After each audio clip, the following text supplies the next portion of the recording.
And right now, she is still 13, but she's pregnant, not with her first child, but her second child, and she's incarcerated. And that's how I got involved. So I portrayed her in a PSA for Fair Girls, and it's on their website. You can go to fairgirls.org and you'll see it. But, right, like I said, she's incarcerated right now, and she couldn't even spend the holidays with Fair Girls, which is a great organization. They really care for these girls. She couldn't even spend the holidays with them because she's in jail because she doesn't have anywhere to go. And my inspiration is actually, for me, just thinking about that no girl should have to go through that. No girl should be forced to give her body to someone at a young age like that.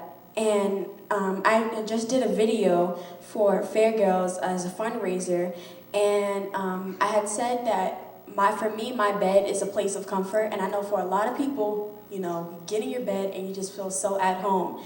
But for so many other girls, a bed is a place of torture. They see a mattress on the ground and they just fall apart.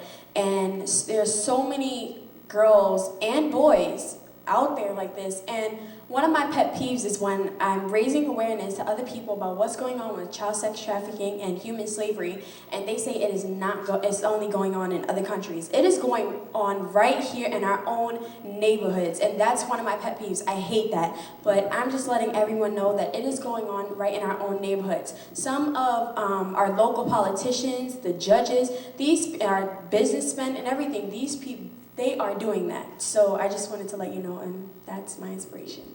Okay, you can just leave the microphone like in the middle. I'm going to use this microphone. I hope you all can see me. You know, I have a hard time moderating when I'm behind the table. It's nothing personal. I'm not trying to be vain. Victoria, you actually said something that I was actually going to touch on. I want to ask all the panelists.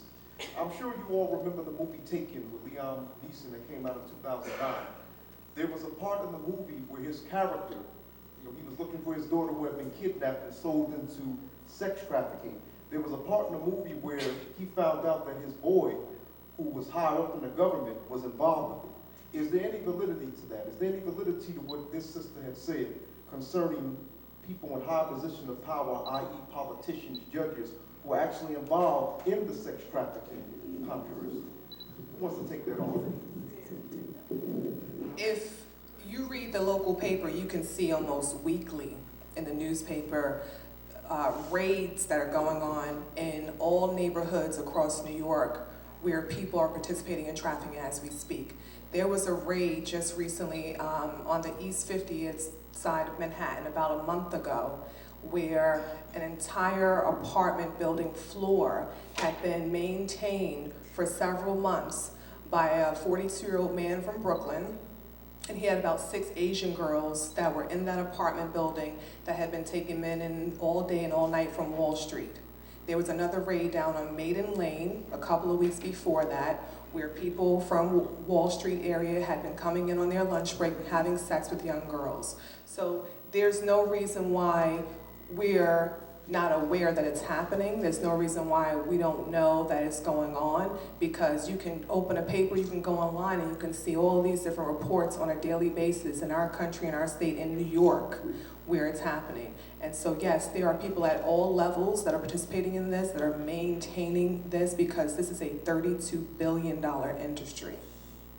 So it's a money-making industry, and people say all the time, well, if there wasn't a need for it or a supply, this wouldn't happen. But it's also the way in which we think women are treated or should be treated in our communities, the way in which we see certain classes of people, certain ethnic groups of people, and we think that if it's not affecting us personally, we have nothing to say or do about it. So yes, it happens from the top down.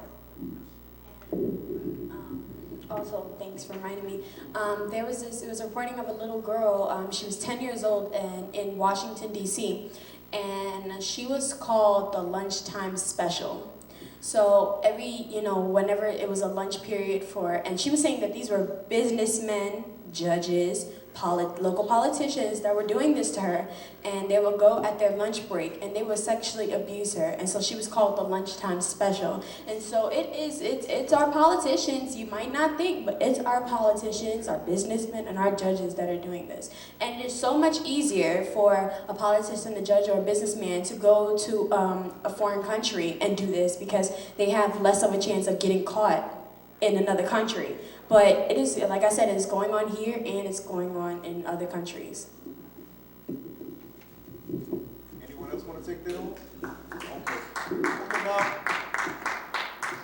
this is what I wanted to address. 2 years ago, Ed Gordon he did a special report on his BET show. And he was asking the question about slaves in America.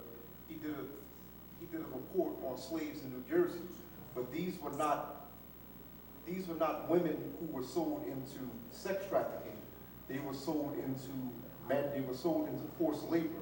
Now, what I want to know is, which one is more crucial? Should we be dealing with the issue of sex trafficking, or should we be dealing with any form of human trafficking? I'm not saying, I don't, by your facial expressions, I'm asking my question for the audience, okay?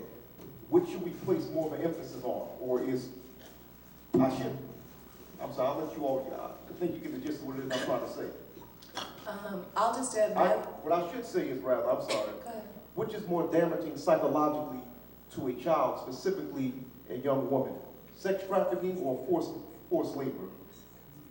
I don't think we need to make a choice, honestly, in how we deal with it, because there's a multiplicity of solutions. And I liked at the end of the film that was just shown when it talked about we're all responsible. And if I can just tell, I love your t-shirt, I saw the t-shirt, because what it reminded me of is every time I speak publicly, Martin Luther King Jr. had a wonderful meditation, and I'll just say it briefly, on the nature of our interconnectedness. I don't know if you all know what I'm talking about, right? And he said when you wake up in the morning, you take a bath and you might use a sponge given to you by a Pacific Islander.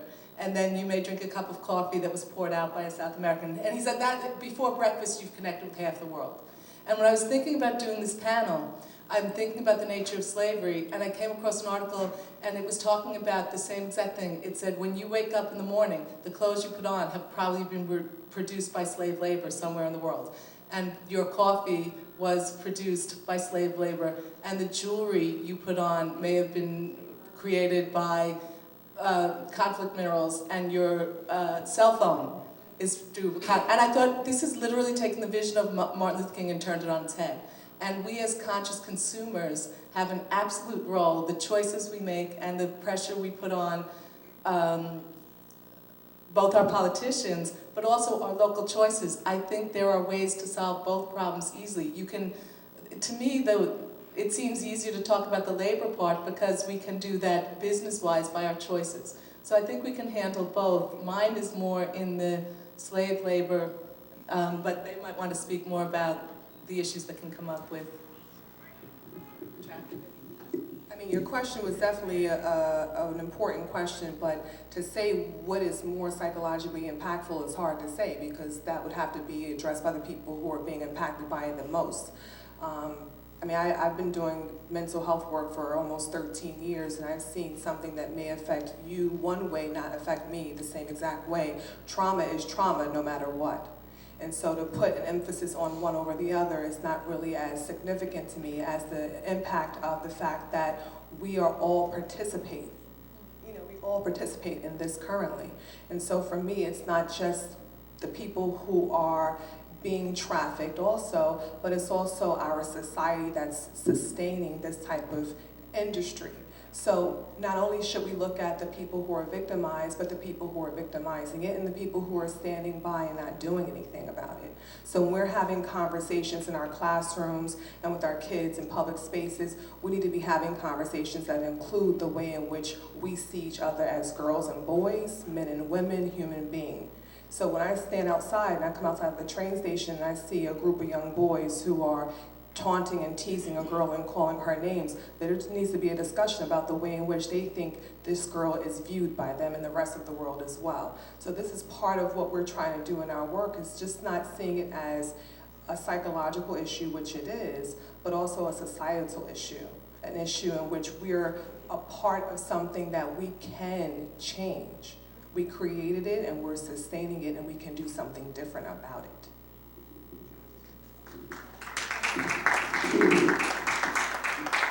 Do any of the panelists feel that we in the media are doing enough to bring attention to this issue?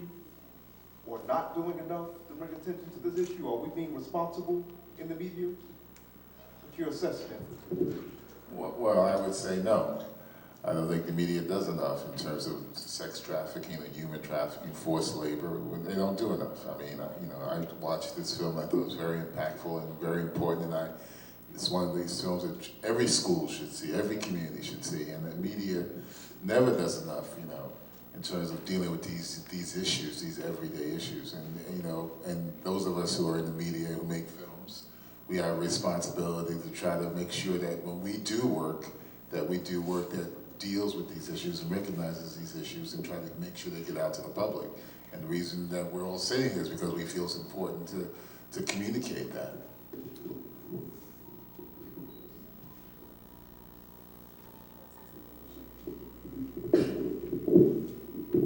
I'm gonna be honest with you, I don't think the media is doing enough about it.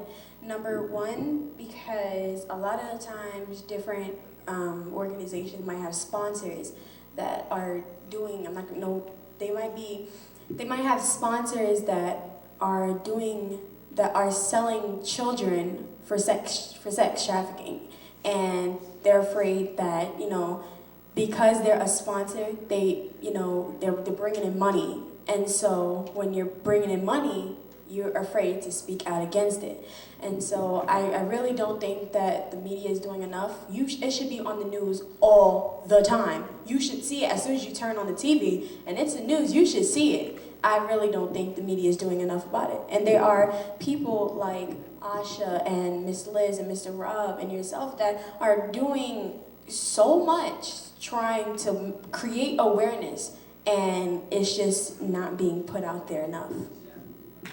Can I just add one quick thing to that as well? I think that with anything that is not indicative of producing positive change that reflects a difference in the way vulnerable people, poor people, and communities of color are viewed, you're not going to get a lot of attention to it. So, I mean, in just the time that I've done this work, and I've met Victoria and her mom, and we've done some of this work together, I've come across dozens of organizations that have websites, that have video clips, that have, MTVU has a campaign against our will. Organization I know, GEMS on 116th Street, had a gala at El Museo a couple of months ago and had celebrities come out and read poems and excerpts from a book that talks about trafficking. But to get the people aroused enough to know that it exists and push for advertising in the community on the train stations and billboards on the street, it doesn't happen because a lot of times this is going to turn America on its head to look at another ugly ill of our society that we don't want to do. So we can place a judgment on the foreign countries and the other dark people of the world, but when we look at it here in our own U.S., we don't want to see and do anything about it, so you have to literally seek it out. But at the same time, when you become aware of it, you don't have to wait for the media to do anything about it.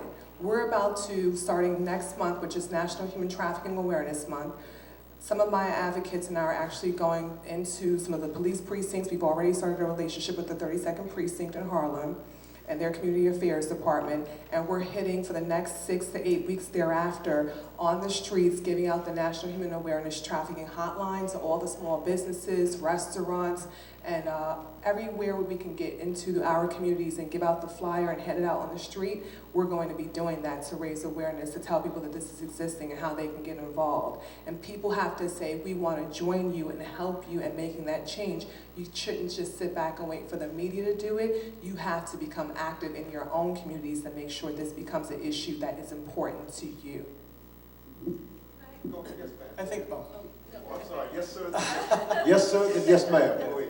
I think also just to address directly the media, I think we need to start rethinking how, not so much the media reports things, but how much the media sustains their news.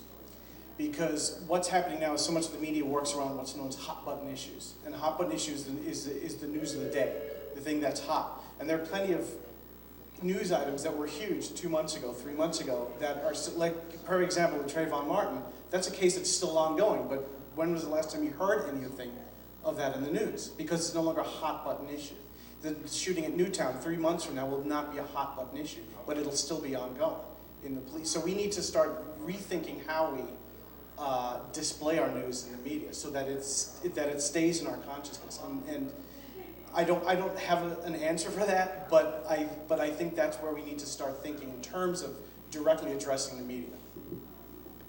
I just want to pick up on what Asha said, because this is something I've been thinking about really directly, because 2 years ago I had the opportunity to travel to the Congo, and I sat with women who had been victims of the worst kind of sexual abuse you can think of, and it really is because of the conflict minerals.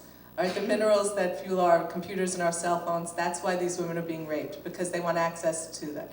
And I sat with the women and I held their hands, and the question of our organization is what would better look like.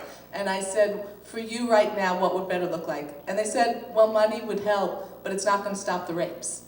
What we need is for you to get loud. It's why I'm on this panel, it's why I speak anywhere there's a microphone. They said, we need you to speak everywhere and make people know what's going on and getting loud.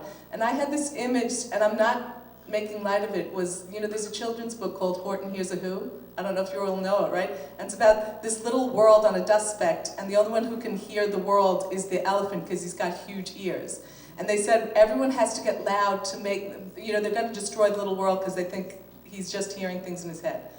And so they say on the little planet, everyone has to get loud. Raise your voice and get loud. And that's how I feel, Asha, what you were saying. In our own communities, I'm working with women all around and trying to make connections between here and globally to say, we're not going to wait for the media, we're going to make the media. We want to get loud in our own communities, we want to talk about changing the culture, as you said, we want to change the discussion, and we can't just wait for the media to pick up us. We have to start driving the media and getting loud, so they have to pay attention.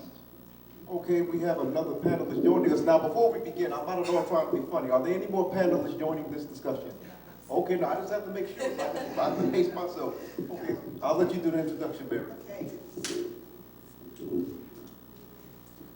Hi, everyone. This is Felicity Duku, and this is, you can see the t-shirts Victoria and I are wearing. And it's talking to Felicity. We've done a few local TV shows together that brought me into the awareness of what's going on in the Congo. So she will be joining the panel today to talk more about the crisis in the Congo, which is also, because slavery anywhere is slavery everywhere. Okay, so let's welcome her to the panel.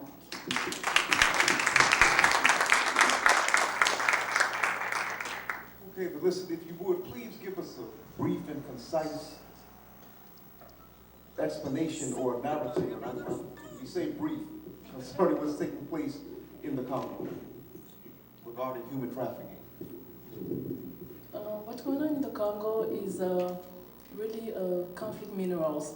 The Congo has a mineral that's called coltan, and the Congo has up to 80% of the world coltan, and that is a mineral that is used to make most of flat screen devices like computers, TV, cell phones, smartphones, iPhones, everything you can think of. So the Congo has 80% of the world coltan, and so what's going on right now, that's been taking place that's ongoing for 17 years now.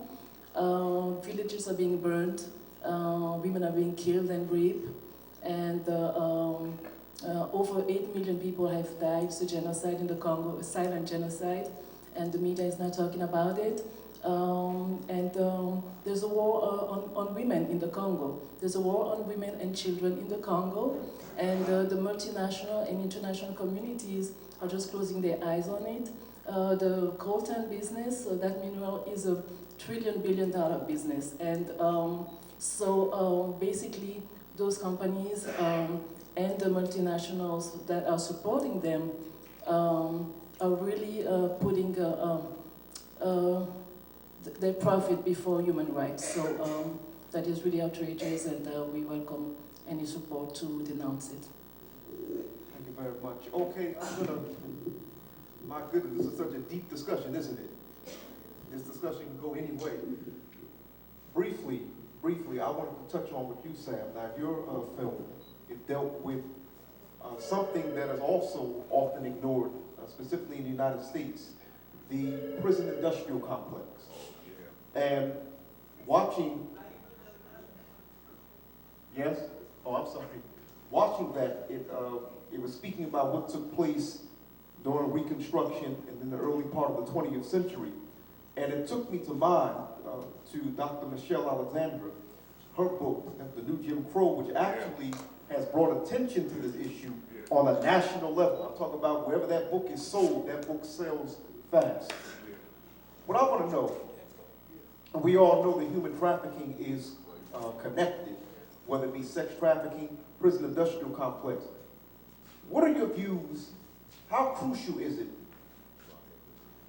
to discuss or bring national attention to what's taking place now, in other words, with young black and brown men being warehoused in prisons? I think like everything that we were discussing on this panel is extremely important.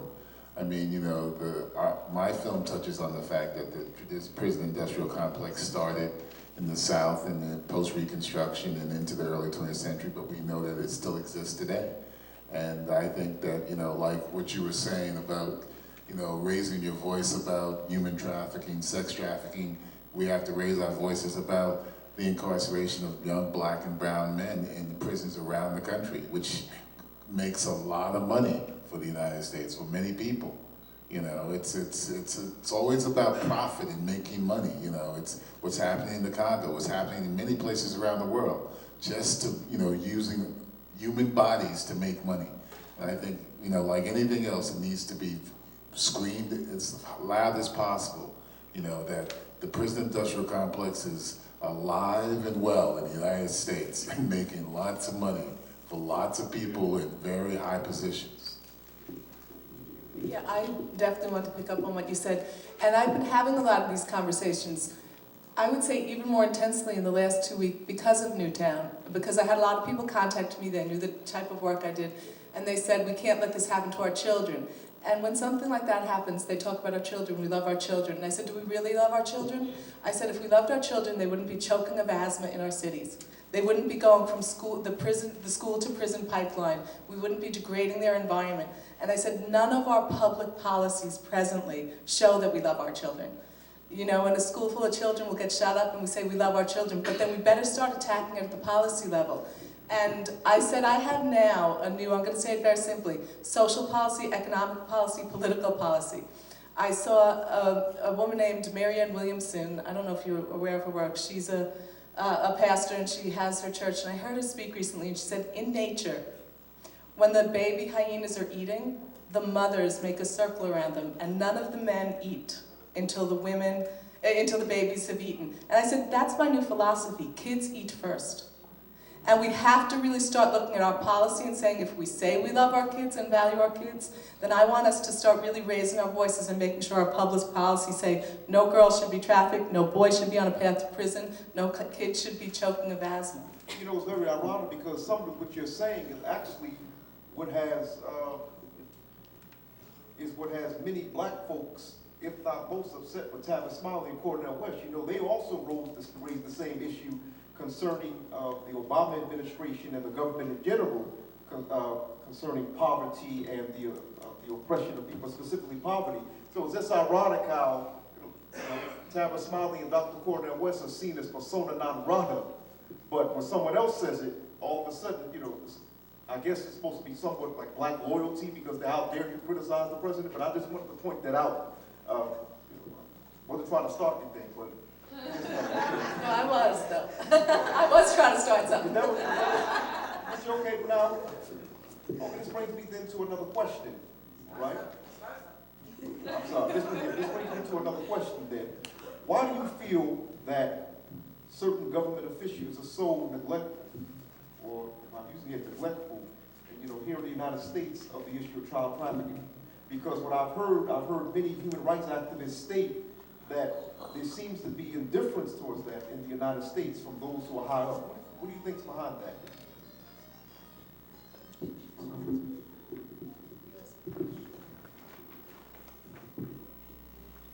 I don't know if it's only that it's certain politicians that find it neglectful, because that would put emphasis on a few and not on a collective whole. And so if we look at ourselves as separate people from being able to impact change, then we start to draw attention to things that are a little bit trivial. And I think that this is a collective issue of change. So you do have people that are coming to the forefront that are talking about this. After we actually marched on Washington, a couple of days prior to that, President Obama had signed an executive order to increase transparency with government contracts overseas if they have any part in bonded labor with our contracts in other places. So I think people do talk about it. I think what happens is that it takes so much time for our government to enact and enforce policies. So for example, the executive order was signed September 22nd, and now it's going to take 140 days for that to be enacted. That's thousands of children and women and men who are going through this chain of trafficking, who are going to be raped again and again, murdered, thrown to the streets between that time and 140 days later. So if we point the finger at who's not doing enough, then we take the point of view off of what the issue is and we redirect it somewhere else, and we already do that well enough. So I think it's really about trying to continue to stay on our government's back to say this is an important issue, we have to continue to make this loud and enforced. And I think, for example, with the Victims Protection Act of 2000, it was reauthorized 3 more times, and it expired in 2011, and we were about to approach 2013, and it still hasn't been re-signed. Myself and a whole bunch of other activists went to Congress earlier in the springtime and met with our legislators and said, we need you to force this to be a policy issue that you back, to say that this needs to be re-signed so that we protect all the children, all the adults who are being trafficked in and out of our borders, and do something now about it. But it's something that we all have to stay involved in. It can't be something that you do because it's popular. You have to do it where it's tireless, where every day you have to be out there talking to people, you have to sign petitions, you have to lobby, you have to march on Washington, you have to call your local officials. So we all have a role in this, and I think we have to continuously try to rethink that we don't and say it's not their problem and they have to do something about it, but we as civic people have to do something with Congress to make a change about it. Okay, I'm going to ask 2 more questions, and then I'm going to open the floor for questions. Okay, we don't want to tire folks out. Felicity, I wanted to know something now. What I've noticed, whenever discussing genocide in Africa, specifically the rape of women in Africa, do you feel that that there seems to be, I remember you said the world is closing its eyes, but the ones who do acknowledge what's taking place, say in the Congo, do you feel that because it's taking place in Africa or in a non-white society that it is already justified? Because the first thing that is always said, whenever, I notice whenever, say for example, whenever we discuss the oppression of people of African descent, the excuse is always made, well, you all do it to each other, so why should we be making such a fuss about it? Do you feel that what's taking place in the Congo has already been, like I said, excused in so many words? Yeah, one could look at it that way. I believe that it's part of it. But I also know that in today's world, most of the conflict in Africa, African countries, most of our leaders, national leaders, really imposed to Africans by the West. In 2011, we had a vote in the Congo, and the people voted, a majority of the people voted for a son of Congo by the name of Etienne Tshisekedi, but the West imposed us another person. And these are people that they can manipulate and according to their agendas. And so it's just history repeating itself, because when you see people from Rwanda and Uganda coming